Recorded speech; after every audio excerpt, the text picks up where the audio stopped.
O, labas. Ja. Tuoj nusimažinsiu ekraną, kad matyčiau tave. O, gerai. Aš matau, viskas gerai. Tvarkoje garsas yra, viskas matosi. Aš girdžiu, matau tave labai aiškiai, puikiai, super. Kaip tu? Gerai, ačiū gerai. Penktadienis, vasariškas oras. Taip, Saulutė. mes tik iš pajūrio grįžom, su vaikais buvom. Aha. Tai va, tai liekėm irgi, sakau, varom jau namo, jau, sakau, turiu čia 4 būt namie, nes šiandien planavom jau grįžti. Taip pat. Tai parlėkėm namo. Tai gal biškį atitraukiau nuo jūros. Ai, ne, kažkaip jau planavom šiandien grįžti namo, jau toks, tai žinai, ir karšta, ir jau vėjo nelabai prie jūros, jau ryte aš buvau 7 ryto pasivaikščioti, jau norėjosi išsirengti. Tai va, tai jau tokia šiandien stipri šiluma prie jūros nusimato. O, tai tas, kas prie jūros, tai pasisekė ypač šį savaitgalį tada. Rytoj rodo vėl lietų, tai žinok, nežinau, kaip ten bus. Nes labai permainingi iš tikrųjų orai, nes mes važiavom, kad irgi tikėjomės visą savaitę bus labai fainai, bet porą dienų tai buvo tokių. Mes irgi nepersniausiai atostogavom, tai porą dienų buvo labai fainų, tikrai šilta. Spėjau pasideginti, bet jau spėjau ir tas įdegį dingti. Bet po to viskas lietus. Mums visada, mums kažkaip per atostogas taip nuskyla, kad lietus. Supratau. Nieko nepadarysi. Gyveni Lietuvoje, lietuviška vasara. Taip. Visai, žinai, ir taip, pasimatuojam. Ir tokį orą, ir tokį, ir žiūrim, kaip reaguojame visą tai. Kaip šiaip tavo nuotaikos?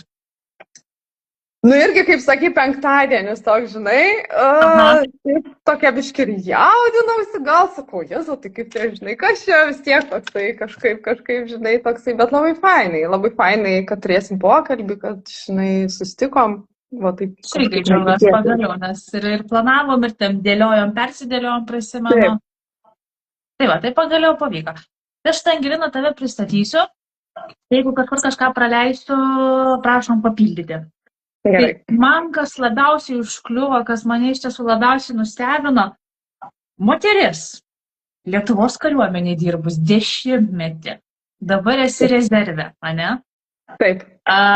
Labai rimtas darbas, labai tikslus ir labai toks, sakyčiau, netgi vyriškas. Ir po to, kaip sakant, nutiko gyvenimas, kažkokie tikriausiai vidiniai virsmai ir dabar eini sąmoningumo keliu. Dirbi su metaforinėmis kortelėmis, dirbi per sąmoningumą, per terapinį rašymą, jeigu neklystu. Dar berods esi minėjus dabar, kad kuri vedi moterų ratus, ne? Taip, vedu moterų ratus, asmeninės sesijas, susitikimus, vedu dabar į mėnesį kartą terapinio rašymo popietės. Tai yra toksai, noriu aplamai, kad moteris iš viso sužinotų, kas tai yra tas terapinis rašymas, ar tiesiog rašymas ir kokį tai naudą ir vertę kuria. Tai tokie popietės rašymai yra 3 kartus į mėnesį, nuo 12 valandos, ten mes 45 minutės sustinkam, gali visos moteris jungtis, yra netgi nemokamai, nes noriu tiesiog skleisti šitą žinią, kad tai yra savipagalba savo, žinai. Tai dabar turiu tokį projektą Mama dukra, tai yra susitikimai mamos ir dukros ir kas fainiausiai, kad čia nėra amžiaus cenzo, kaip nėra, nuo 12 metų kažkur dukra turėtų būti, kurie jau turi savo stiprią tokią nuomonę, jau eina link paauglystės ir tuomet gali būti labai įvairus amžius. Mano buvo viena pora, dukra 33 metų, tai man tas buvo toksai wow momentas, nes aš neįvardinau amžiaus. Ir sako, ar galiu? Tai aišku, sakau, gali. Ir buvo taip gražu, nes buvo labai fainai matyti, tą tokį, kad ir paauglės mato, jog reikalinga mama ir tai 33 metų, žinai, jau moteriai, nes kartais paauglėm atrodo, užaugsiu čia tai mamai ateš, žinai, bet kitaip truputį. Tas paauglys kalba, tas paauglys, kuris, žinai, su viskuo nesutinka, prieš viską eina. Prieš viską reikia kovoti jam, o kai tu esi suaugęs, tu, sakykime, atsigrėži atgal ir tu galvoji, ką aš dariau tada, ką aš galvojau, dabar visai kitaip. Taip. Visiškai taip. Aha. Tai grįžtant prie tavo pradžios, tai yra Kariuomenės. kariuomenė, taip, 10 metų. Gražus jubiliejus, gražus skaičius. Kaip atsiradai? Žinai, buvau po skyrybų. Aha.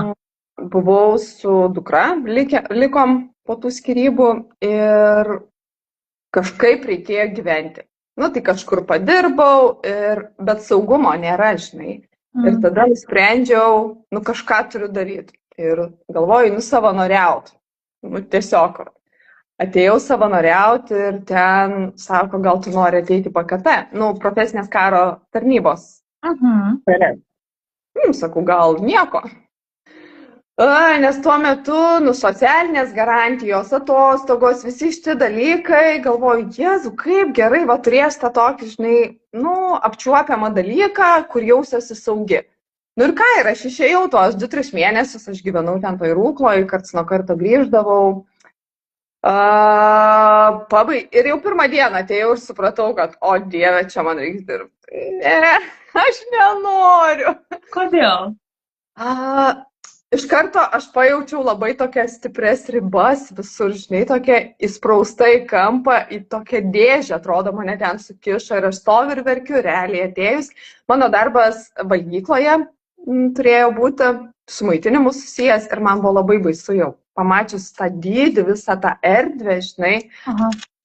Galvoju, okei, bet negalėjau negalėjau dėl savęs, dėl dukros, dėl to, kad privalėjau pabaigti. Tai va, tai taip ir pabaigiau ir grįžus po tų kursų mokymų stojau dirbti. Nepatiko, labai nepatiko. Visiškai ne mano, bet paskui kažkaip irgi tai buvo momentas, kad irgi susipažinau su dabartiniu savo vyru, tai va, vėl santuoka, vaikai, sūnus gimė. Ir va tiesiog sakiau, tikrai negrįšiu. Tada covidas. Ir ką, nesaugu, vėl einu grįžtu ten pat. Nors pagal faktą jau kaip ir saugiai gyvenau, bet vidinio to saugumo nebuvo. Ir aš grįžau ir žiūriu, kad po kelių mėnesių nenoriu. Ir tada galvoju, o kas dabar? Ir jaučiu, kad užsiknisau nuo būti mama, užsiknisau nuo būti žmona, užsiknisau nuo dirbti. Ir tada, kur aš moteris. Ir va prasidėjo ta kelionė mano į save. Tai buvo moterų ratai, moterų stovyklos. Ir pamačiau save visiškai kitokią. Aš čia visai neseniai pažiūrėjau savo nuotraukas prieš tuos 6 metus. Tai man taip jautru buvo, gal rimtai, čia ta pati moteris, tokia sėdžiu, va taip, žinai, su akinukais, tokia bijau net pasakyti kažką, žinai. Ir dabar, va taip, žinai, ir kur fainai viskas. Tai va. Pradėjau ieškoti savęs kaip moters. Pradžia visada yra sunki, baugu, daug yra klausimų, daug nežinomybės, bet va, kai randi savo kelią, tai iš tiesų, visai kiti dalykai atsiranda, visai kitaip tai būna. Taip. Ir sakyk, ar buvo sunku paleisti savo tą vieną tapatybę? Sakykime, tą kariškės vaidmenį ir atrasti tą naują save? Labai sunku. Aš kokius 2-3 metus, jau kaip ėjau ir pati į mokymus visus, jau kaip ir ėjau tą savo moteriškumo kelią, bet aš dar 3 metus dirbau. Ir aš jau sakiau, viskas nutraukiu sutartį, bet vis prasitęsdavau, nes man tiesiog buvo iki tiek nesaugu ir baisu. Išeiti ir tikrai buvo labai didelis įsikibimas, aš pati ėjau netgi per gilias tas terapijas, kad paleist tą darbą, nes ten buvo maks įsikibimas ir kaip jau pavyko man paleisti ir su tokiu lengvumu iš tikrųjų išėjau su lengvumu, bet sakau, tai truko tikrai ne 1 metus mano tas paleidimas to darbo. Jo, vieniem iš tiesų tas būna greičiau, kitiem sakykime, sunkiau, lėčiau, nes, kaip ir pati kartoji, kad tai yra saugumas. Tai yra stabilus darbas, tai yra socialinės garantijos, tai yra stabilumas tau ir tavo šeimai. Ir kai tu eini ten, kur tu nežinai, kas bus, mes žmonės bijom to, ko mes nežinom. Mūsų smegenys mus bando apsaugoti ir viskas, gal ten neik, nes ten bus didelis baisus, nežinau, vilkas. Taip. Tai va, tai tada, žinai, jau tas, jau kokie metai kitoj šeimo, man atsirado toks vidinis saugumas labai stiprus, žinai, ir man kolegė sako, bet Angelina, čia ir atlyginimas, nu vis tiek stabilu, viskas, žinok, sakau, jau nebelaiko, jau net atlyginimas manęs nebelaiko ir realiai, kai manęs klausdavo, tai kas toliau, aš nežinau, sakau, realiai aš nežinau, aš tiesiog išeinu, o tada matysiu, kaip tu gali savo tą leisti, sako. Ką žinau, va taip sakau, tiesiog. Bet irgi labai įdomus, kaip tu gali savo tą leisti. Jeigu, sakykime, tu turi palaikančią šeimą, taip įsivaizduoju, gal mano mąstymas, nu, šitoje vietoje yra, kiti nesutiks su to. Bet, pavyzdžiui, jeigu tu turi palaikančią šeimą, jeigu yra iš vienos pusės stabilios ir geros pajamos, jūs turit, kaip sakant, susikaupę gerą pagalbę, kodėl tu negali metus, sakykime, savo leisti, va tai va, kaip čia, išsireiškus, nežinau net, tai, kad paplaukiot, o ieškot savęs. Jo, bet žinai, kas yra, jeigu aš viduj esu taikoj su tuo, ką darau, va, tarkim, mano atveju, ne, aš viduj buvau visiškai vidiniai taikoj, kad aš išeinu. Ir tada aš gavau automatiškai šeimos palaikymą, iš visų aplinkinių, nu, tą mano artimų žmonių, žinai, palaikymą. Bet kol aš jo neturėjau, tai aš kai vyrai pasakiau, kad aš žadu išeiti, jam buvo šokas žmogui irgi. Kaip ta prasme išeiti, žinai, nes aš viduj tokia irgi visą drebanti, žinai, o kas bus, bet kai viduj žmogus su taika ir tipo jo, viskas okei su tuo ir tada aplinka lygiai taip pačiai reaguoja. Taip, tu keitiesi ir aplinka keičiasi, aplinka, tai yra normalu. Nu, matai, gal, žinai, tas irgi daug laiko prireikia, sakai sakant, tam virsmui, kokiu sakant, išeis iš tos vietos, nes ir vis tiek ir aplinkos palaikymas yra svarbus, ypač šeimos, ypač draugų. O dabar pasakyk tavo sąmoningumo kelias. Kas tave atvedė į tai? Kodėl pasirinkai dirbti būtent su moterim? Žinai, todėl, kad žinau, kaip reikalingas palaikymas kitai moteriai. Nes žinau, kaip man jo pačiai reikėjo ir pati per tai perėjau, nes tik moterų bendruomeniai būdama, aš tiesiog užaugau, žinai, kur tikrai atrodo iš tos mažos tokios Angelinos pasidarė tikrai didžiulė moteris ir kuri nori eiti gyvenimą. Ir aš žinau, kad viena kitos palaikymas mums yra labai svarbus. Todėl moteris. Apskritai moteriam žmogui, aš manau, ne tik moteriam, tie patiem vyram, bendruomenė yra svarbi. Taip. Nu, sakykime, anksčiau, mūsų protėviai, jie turėjo bendruomenės, vakarai susitikdavo, nu, tarkim, galbūt čia mano sapalmės, bet ir kokio laužo, dienos darbai, dienos įvykiai. Dabar mes to neturim, dabar mes grįžtam namo, įsijungiam telefoną, skrolinam, įsijungiam teleką, bendravom, yra labas, kaip sekasi, kaip tavo diena, kaip darbė, aha, gerai, viskas. Taip. O čia tokinė, tu išsipasakoji.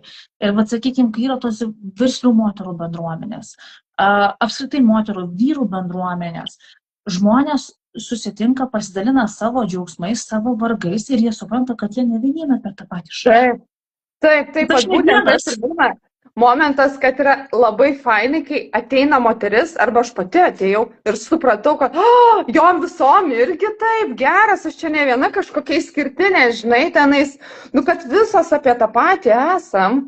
Tai va, tas palaikymas labai svarbus, žinai, apkabinimas, kartais tiesiog, nu, pabuvimas šalia. Jo, arba iš tiesų, jau, kaip ir tu sakai, pabuvimas šalia, nebūtina duoti kažkokio tai patarimo, ne visada jis yra reikalingas. Tiesiog tave išklausė, tave suprato, tave apsikabino, viskas, tu nurimai. Taip, visiškai. Tu pasikrauni to pozityvo. Fainai. O savo veikloje naudoji metaforinės korteles ir terapinį rašymą, jau kaip minėjai. Kuo šie metodai yra ypatingi ir ką jie padeda žmogui suprasti apie save? Šiaip žinai, pirmą kartą, kaip aš pati turėjau terapinio rašymo praktiką, tai sakiau ir dalinuosi pastoviai šitą frazę, aš sakiau, kas gali vesti tokias praktikas. Nu, čia yra didžiausia nesąmonė.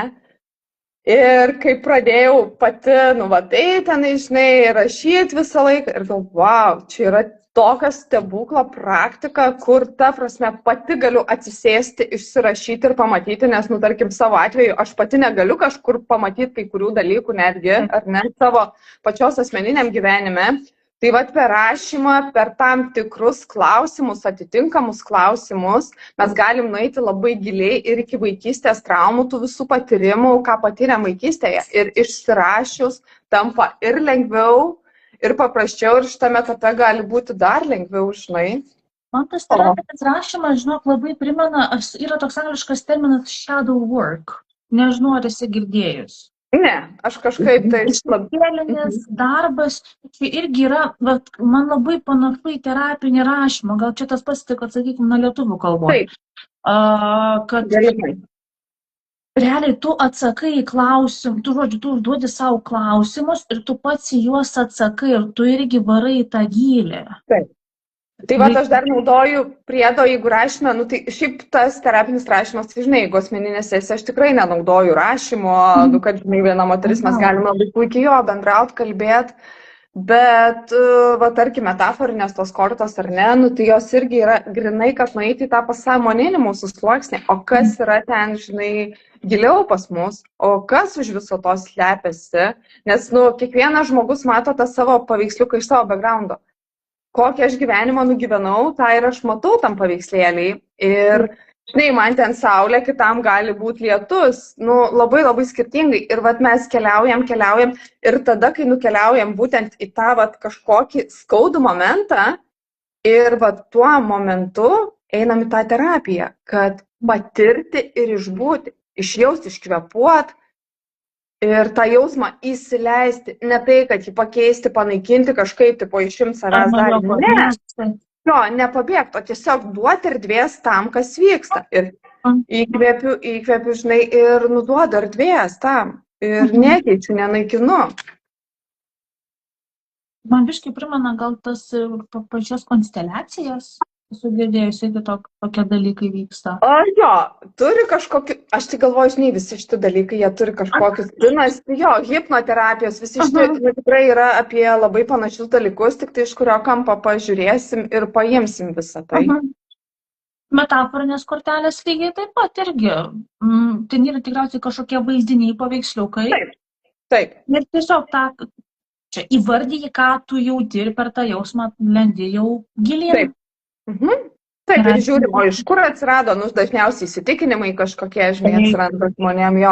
Tai va, o iš kur jisai atsirado, kodėl, nes mes negimėm su tuo įsitikinimu, žinai, kažkas uždėjo, nu, pasakė, nu, labai va, tokių daug dalykų, žinai. Jo, mes žmonės iš tiesų kaip kempinės, mes labai daug ką į save, žinai, sugeriam. Taip. Prisirenkam, susigeriam viską ir po to eini per gyvenimą, kodėl tas, kodėl kažkas. Dažnai kalbi ir, vat, kai su tavim susirašinėjom, bendravom, kalbi apie grįžimą į vaikystės patirtis. Kodėl taip yra svarbu pažvelgti savo praeitį, grįžti į tą vaikystę? Nes ten įvyksta labai daug dalykų. Nes ten mes labai dažnai nusprendžiam kažkokius, užsidedam šarvus, netgi sakyčiau, žinai, užsidedam visokius kažkokius ten įsitikinimus, va, kaip ir prieš tai, žinai, sakiau. Ir labai daug, sakau, dalykų vyksta, kad supranti, nu ten turim sugrįžti ir pasižiūrėti, kur aš ten ką nusprendžiau. Pati dabar visai neseniai irgi kažkaip vis, žinai, kalbu, sakau, blema kažkokią baimę turi viešam kalbėjimui. Nu, tiesiog jinai yra tokio dydžio, atrodo, žinai. Ir visai neseniai pati per savo atrašymus, tai čia ne apie tą viešą kalbėjimą, man yra labai baisu netaisyklingai kalbėti, nes kažkur kažkada buvo pasakyta, kad aš privalau skaityti gražiai, taisyklingai, rišliai, aiškiai. Ir aš ten privalau. Taip, ir aš ten nusprendžiau, kad negaliu kitaip. Ir jeigu aš kalbu ir man iš karto turi būti žodžiai kažkaip tai taisyklingai sudėlioti, žinai. Ir iš to kyla didžiulė įtampa. Ir man buvo, ta prasme, čia apie tai, nu tai vad, atrodo, nu tikrai tie tėvai Dieve norėjo tiesiog išmokyti savo vaiką skaityti. Bet... Mes tėvai, sakykime, mūsų tėveliai, mes būdami tėvais, mes nepagalvojam, kad vaikas yra, kaip ta kempinė, jisai viską sugeria į save, viską, ką tu jam pasakysi, ką tu jam duosi. Taip, tai va, tai dėl to ta vaikystė, ir yra svarbu ką išgirstam, kaip priemam, štai ir kaip toliau keliaujam. Jo, tikrai taip. O sakyk, ką pastebiu, pavyzdžiui, moterų ratuose, ko dažniausiai moteris ateina ieškodamos? Palaikymo. Priėmimo, besąlyginio tokio palaikymo, kur, žinai, kur gali iš tikrųjų verkti, rėkti, šaukti, juoktis ir bus priimta. Ir kur, žinai, visą laiką jinai verkia ir viskas okei, tau galima. Su tavim jau dabar yra viskas gerai, tau nereikia nieko keisti.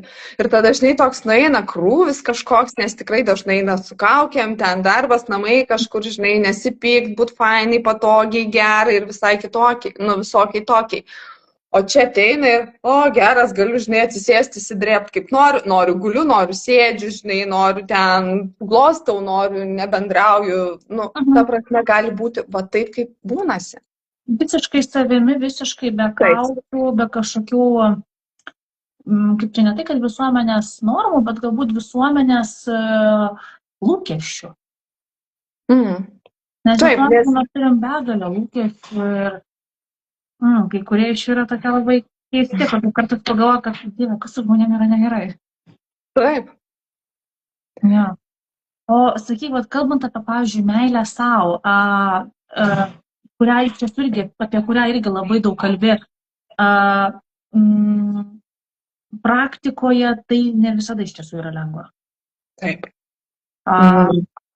Kaip moteris gali sau padėti, kaip moteris gali save vėl pamilti?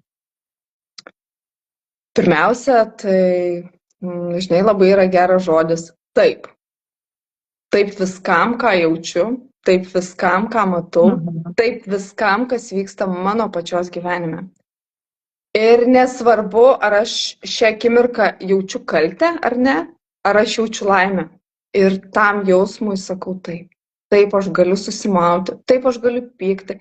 Ir tik per tuos mažus patvirtinimus savo, taip man galima, taip aš tinkama, mantra va tokia, žinai, taip aš kalta, taip aš pikta, taip aš nelaiminga, taip aš susimovus, taip man fainai, taip nefainai, viskas per taip. Tai va ta tikroji meilė savo ir prasideda nuo žodžio, taip man gali. Nėra kitokio, ta prasme, aš pati neradau kito būdo, tą, kurį mane išmokino mano mokytoja, tą, per kurį aš ėjau ir ten, kur buvau, kur viskam buvo, ne tas, žinai, kur taip nenoriu.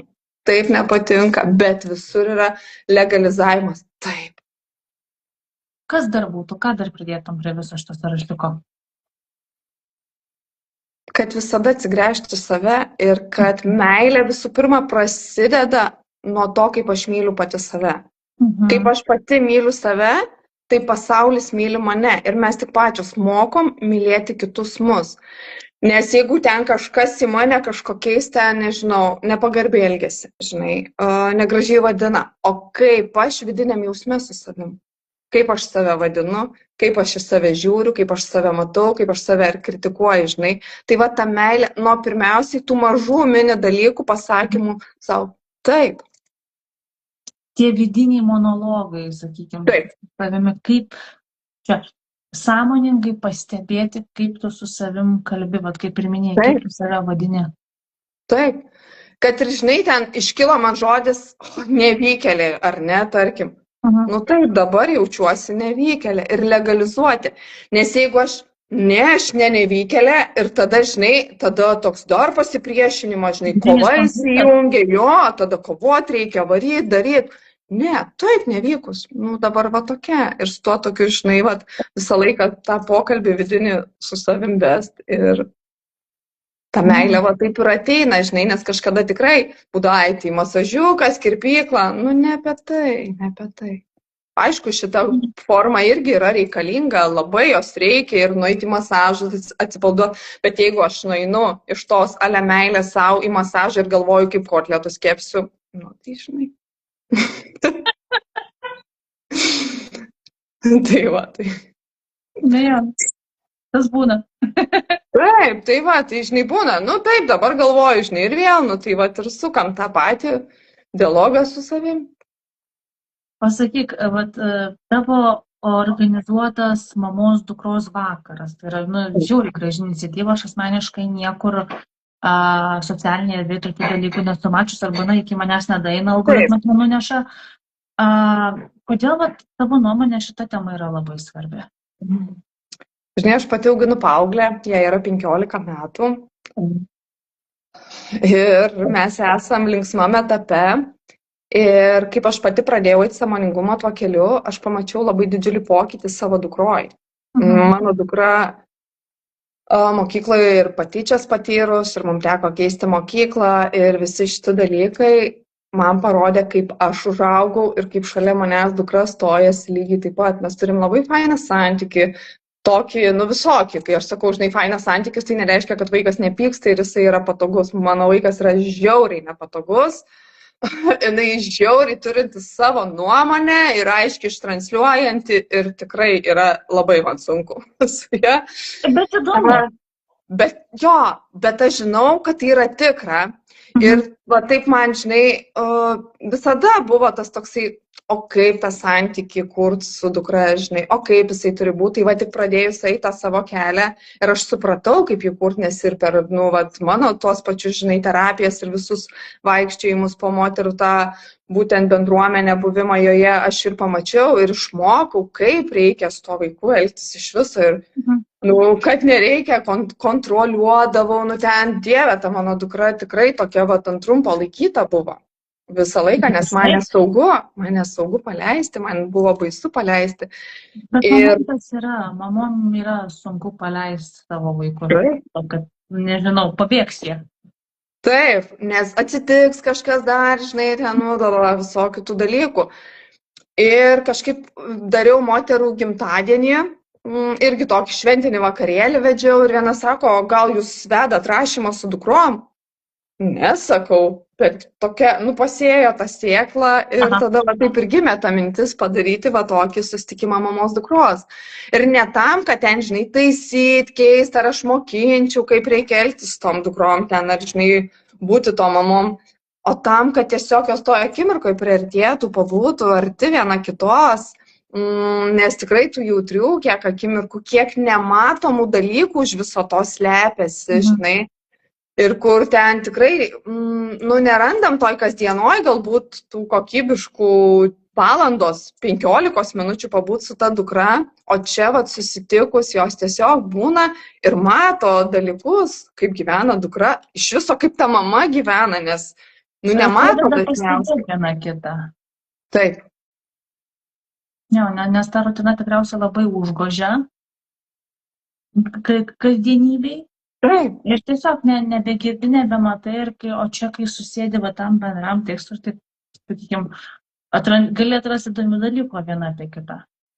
Taip, ir netgi, žinai, kai pamato dar kitas paauglės, ar ne, arba kad ir ta buvo moteris, kur 33 metų atėjo su mama, tai jom iš viso toksai, ir pas jas taip vyksta, žinai, ir čia mamos tos reikia, ir ta moteris jau užaugus nori to apkabinimo, žinai, ir tų tokių atvirų pokalbių. Aišku.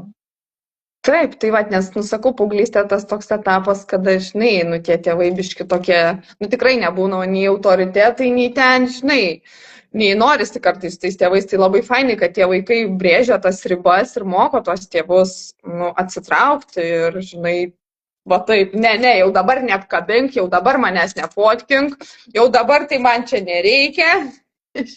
Taip, tas būna. O sakyk, kada yra planuojamas ar artimiausias šitas renginys mamos dukros? Taip pat toksai jau vakaras, tai turbūt, žinok, rugpjūčio gale galvočiau. Šiaip planavau daryti dienos stovyklą. Tai dar tos minties aš tikrai nepaleidžiu, bet vidury, ta prasme, kad visą dieną atvažiuoti ir pabūti ir ten dar kažkokius, žinai, garsus įjungti, dubenis, kad iš viso būtų toks fainas atsipalaidavimas, kad, žinai, pabūna artume ir paskui iš viso jos ten atsipalaiduoja ir išeina tokio, žinai, tai visos dienos. Tai, žinai, ir ten maitinimas, kad nereiktų tiesiog nieko rūpintis, o rūpintis tik viena kita ir buvimu tuo kartu. Tai tokį turiu, bet dar datos irgi nenusisprendus, bet rugpjūčio gale kažkaip galvočiau, kad tokios dienos stovyklos norėčiau. Tai kai turėti iš tiesų konkrečią datą, gali su manim drąsiai pasidalinti, aš pasidalinsiu tada su savo auditorija. Gal tikrai atsirastų tų mamų dukrų, kurios nori, nežino kur, arba bijo ir va. Taip. Tai labai faina. O jeigu, pavyzdžiui, šiandien prieš tave atsėdėtų moteris, kuri jaučia, kad yra pasimetusi, ieško savo kelio, kokią tu jai žinutę perduotum? Žinai, turbūt kiekvienai moteriai norėčiau pasakyti, kad su tavim jau dabar yra viskas gerai. Ir tiesiog turbūt labiausiai tai norėčiau apkabinti ir suteikti tą tokį saugumą, žinai, kad tiesiog, nes kartais ne žodžiuose esmė, o tiesiog pabuvime kartu ir kad moteris auga moterų bendruomeniai ir kad mes visų pirma esam moteris. Va čia yra numeris 1 taisyklė, aš esu moteris. Ir vat nuo to pradėti, o kokia ta moteris tavo vidinė, nes jau jeigu moteris ateina į kažkokį moterų susitikimą, vadinasi, jinai jau jaučia, kad kažkur ta jos moteris jau krūtinasi ir nori būti pamatyta. Tai vat eiti ieškoti savo bendruomenių, kurios padėtų atsikelti, užaugti tai vidiniai moteriai. Tinku.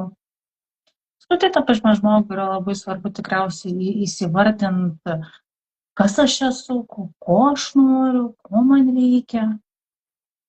Žinai, kartais man atrodo, kad užtenka tiesiog atsisės save apsikabinti ir ateina tie atsakymai, žinai, tokie, tyloj pabūt, nes tikrai labai dažnai mes gyvenam triukšme visur, tai čia, ten, va toks, žinai, o jeigu tiesiog sustota akimirkai ir pabūt su savim, nepatogu, nefainai, kaltė, gėda, kaip aš leidžiu savo nieko neveikti, nedaryti, bet tik tada ateina visi šitie dalykai. Ir va irgi kaip ir prieš tai apie tą meilę savo, atsisėdu ant tos sofkutės, kyla kaltė, gėda. Taip. Ir sėdžiu toliau. Taip. Ir negi tokie. Taip, va žinai, ir per tokius va vėl momentus, mažus, mini žingsnius, ir vėl su tuo einu. Va dabar tiesiog bendrauju. Šiandien ryte aš buvau į miestą išliekus. Su reikalais, nuėjau, pasiėmiau kavos, galvoju, tai tiesiog toliau, gražus oras, saulė šviečia, faina, sėdžiu, sakant, į aplinką žiūriu, geriu tą savo kavą. Ir taip pirma mintis ateina, jeigu tu turėtum dirbti dabar, bet aš neprivalau šiandien dirbti, šiandien man yra kaip ir laisvadienis, aš šiandien tokia, aš noriu būti tokia. Tai va, labai fainai irgi pagautą momentą, nusto viskas gerai ir užtvirtint, kad galiu ir taip, žinai. Taip, kad nėra nieko blogai, ta prasme, kad kur yra parašyta, kad tu privalai ten dirbti 5 dienas per savaitę, jeigu nori, tu gali dirbti 3, gali dirbti 7. Kaip kam reikia, žinai, ir kaip kas norisi, kai aš irgi, būna, nedirbu, tada tai jau varau. Žinai, pasiemi iš to laiko, kur nedirbai. Jo, tada reikia, žinai, atidirbti, jau kitą savaitę tiek visko pridėliota, nes visą savaitę gičil, žinai, tai va, bet man tai patinka, man tinka, man fainai ir tuo va džiugiuosi, žinai. Ir dar žiūrėjau, tos, kaip aš sakau, vyšnė ant torto toks klausimas. Jeigu tavo gyvenimas būtų knyga, kurį skyrių dabar rašai?